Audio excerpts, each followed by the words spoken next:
নমস্কার বন্ধুরা, আশা করি সকলেই ভালো আছেন। আজকে ডাল তরকার রেসিপি করে দেখাবো। আমি ডিম দিয়ে এই তরকাটা বানিয়েছি। আপনারাও খুব সহজে এটা বাড়িতে বানিয়ে নিতে পারবেন। রুটি দিয়ে কিন্তু খুব ভালো লাগে এটা খেতে। এই তরকা ডাল বানানোর জন্য আমি এখানে মেশানো যে তরকা ডাল বাজারে কিনতে পাওয়া যায় সেটা নিয়ে নিয়েছি। আর 2-3 ঘন্টা আমি ভিজিয়ে রেখেছিলাম। এবার কুকারে 2টো সিটি দিয়ে আমি সেদ্ধ করে নেব। আর সেদ্ধর সময় অল্প পরিমাণে লবণ ব্যবহার করব। আপনারাও এইভাবে তরকা ডাল বানিয়ে নেবেন, দেখবেন খুব সুস্বাদু খেতে হয়। ডালটা সেদ্ধ করে আমি নামিয়ে রেখেছি আর অল্প তেল গরম করে পেঁয়াজ কুচোনো দিয়ে দিলাম। এখানে একটা বড় সাইজের পেঁয়াজ দিয়েছি। পেঁয়াজটা একটু ভাজা ভাজা হয়ে গেলে এখানে দিয়ে দেবো আদা রসুন আর লঙ্কা কুচোনো। কুচিয়ে কিন্তু আমি আদা রসুন আর লঙ্কাটা দিলাম। আদা রসুন বেটে ব্যবহার করলে স্বাদটা একটু অন্যরকম হয়, তাই কুচিয়ে যদি তরকা ডাল বানান দেখবেন ডালের স্বাদটা কিন্তু অন্যরকম হবে আর খুব ভালো লাগে খেতে। এই আদা রসুনও দেখুন হালকা ভাজা হয়ে গেছে। আমি এবার এখানে একটা টমেটো কুচোনো দিয়ে দেবো। টমেটোটা দিয়েও খানিকক্ষণ ভেজে নিতে হবে। টমেটো যখন একটুখানি ভাজা হয়ে যাবে, একটু কাঁচা ভাব চলে যাবে, তখন এখানে দিয়ে দেবো আমি স্বাদ অনুযায়ী লবণ আর অল্প হলুদ। আর দিয়ে দেবো অল্প পরিমাণে কসুরি মেথি। আপনারাও নিজেদের স্বাদ অনুযায়ী লবণটা দিয়ে নেবেন। আর একটু কাশ্মীরি লঙ্কার গুঁড়ো দিলাম, তরকার রঙটা খুব সুন্দর আসবে। আর অল্প জল দিয়ে মশলাটা খুব ভালো করে কষিয়ে নেব।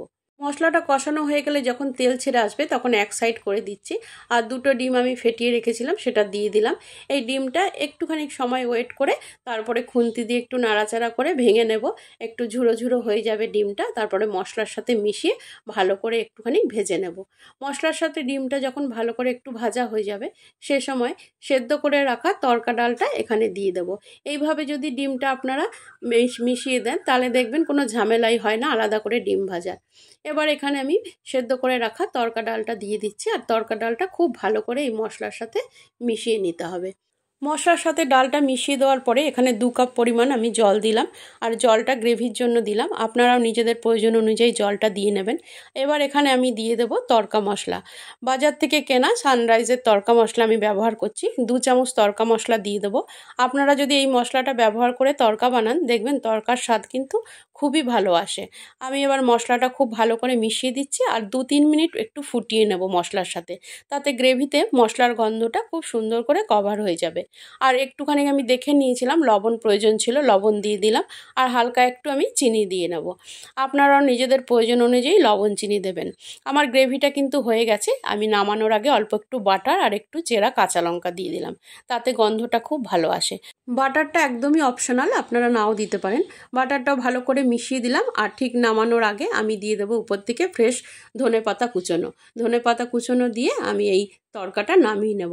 আপনারা এইভাবে একবার তরকা করে দেখবেন, খুবই ভালো হয় খেতে।